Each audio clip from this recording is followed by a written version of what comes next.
The story begins deep in the Amazon rainforest. A woman named Anna and her partner are looking for a boat so they can continue their trip. Suddenly, strange sounds come from the jungle. It turns out to be a monkey.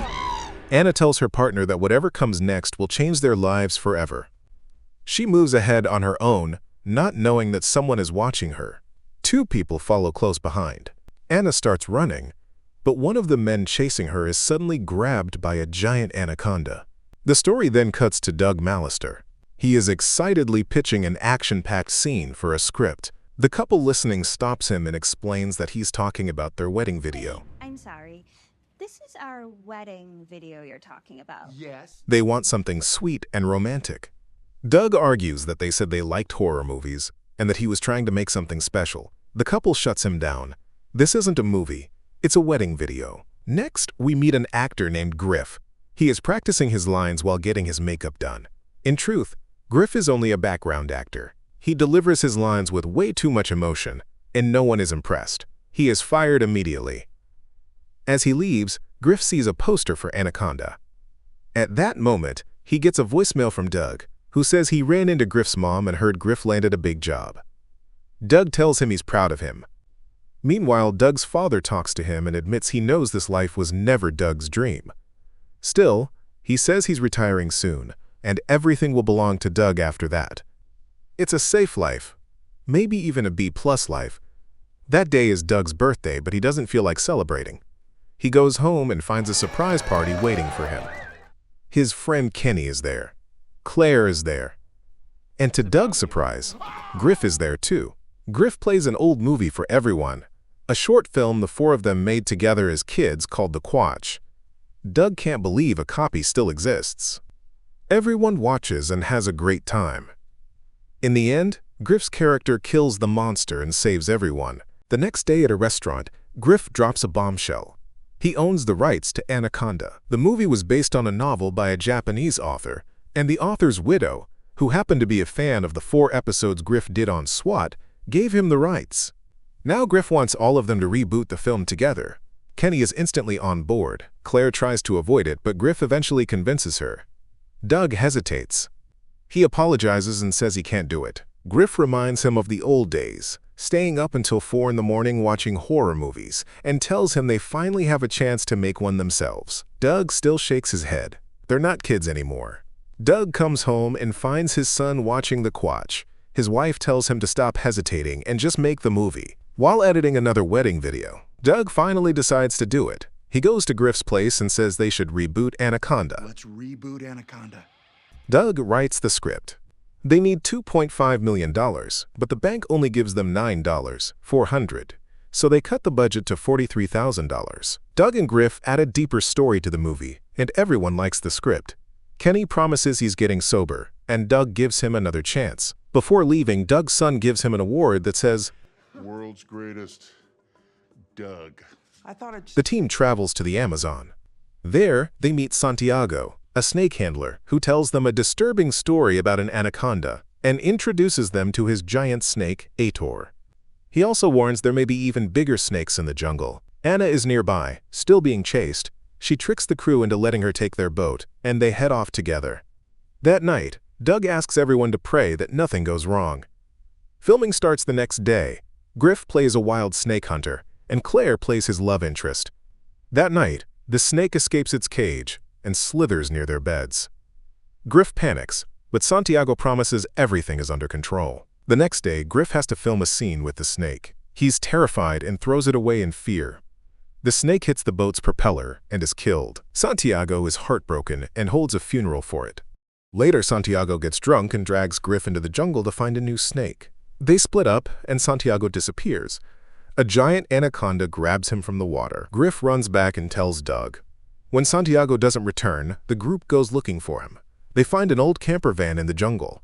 Suddenly, a dead body falls on the roof, and a huge anaconda appears. They try to escape, but the van won't start. Kenny can't fix it. Doug goes outside to check the engine, but the anaconda attacks. He barely makes it back inside.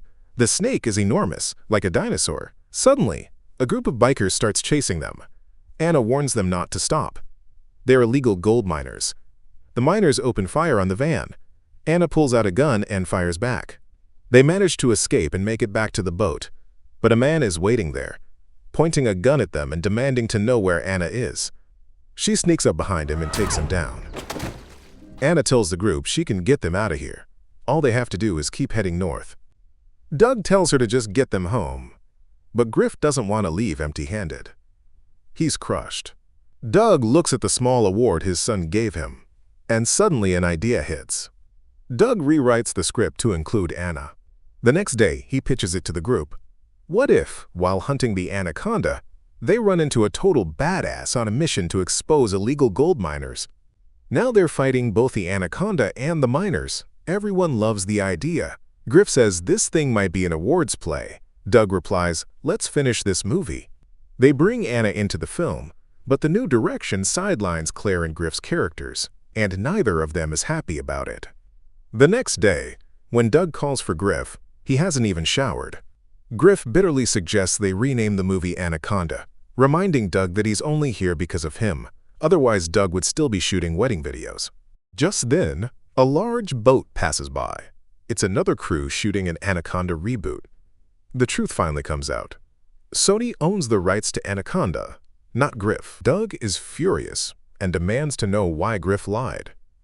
Griff admits he did it so Doug would make the movie with him. Without that lie, Doug never would have come. Doug fires him. Griff, you're fired. What? You're fired. Griff fires back that Doug can't fire him because he already quit last night. Griff grabs his things, jumps into a small boat, and takes off. Claire tries to stop him, but he doesn't listen. He heads toward the Sony cruise boat, only to find it completely destroyed. Griff spots a girl screaming for help, but before he can reach her, the Anaconda swallows her whole.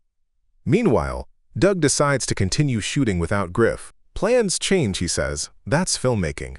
But Anna suddenly pulls a gun on everyone and orders them off the boat. She marches Doug, Claire, and Kenny into the jungle. Back at the boat, Griff returns to find his friends gone. All that's left behind is a gun. Deeper in the jungle, Anna forces the group to pull heavy bags out of the water. Inside is gold. Anna reveals the truth. She's the real miner. Just then, a man appears and points a gun at her. He's a cop who's been hunting her down. From a distance, Griff doesn't realize this and shoots the man. Doug yells that Griff just shot a cop. Anna grabs the gun and finishes him off. Anna holds the others at gunpoint, but Claire manages to snatch the weapon away. At that exact moment, the Anaconda bursts from the water and swallows Anna whole. Everyone scatters. A spider bites Doug, paralyzing him. Kenny insists they have to pee on the bite. Griff admits he's completely dry. Kenny says he can't do it either. He's pee-shy and can't go in public. Everyone starts encouraging him. You can do it. Let it flow. Kenny adds one more requirement. He needs a chair. He can only pee sitting down. Griff reluctantly becomes the chair. After an exhausting effort, Kenny finally pees on Doug. Everyone cheers.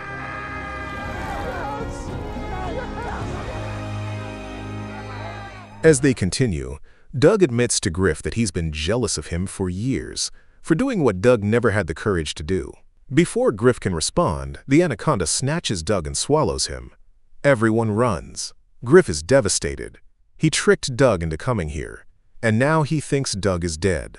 Kenny says there's an open field ahead, with their boat on the other side, but it's too exposed to cross without a distraction.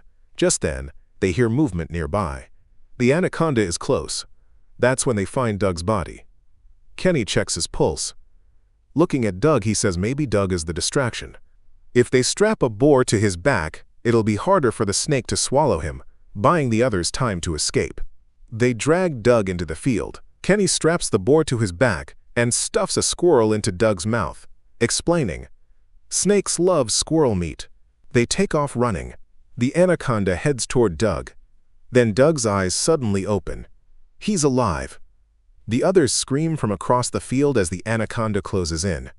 Doug sprints, narrowly dodging the snake.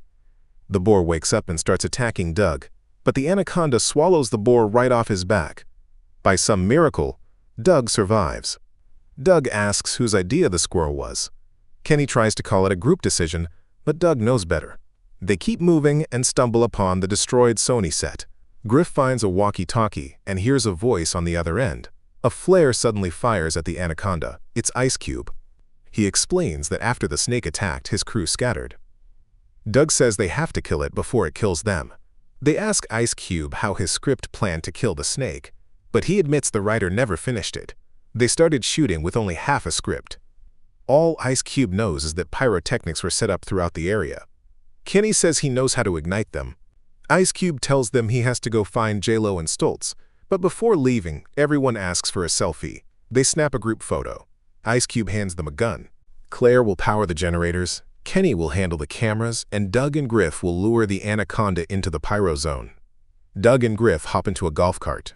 They hear the Anaconda closing in. From the side, it gives chase.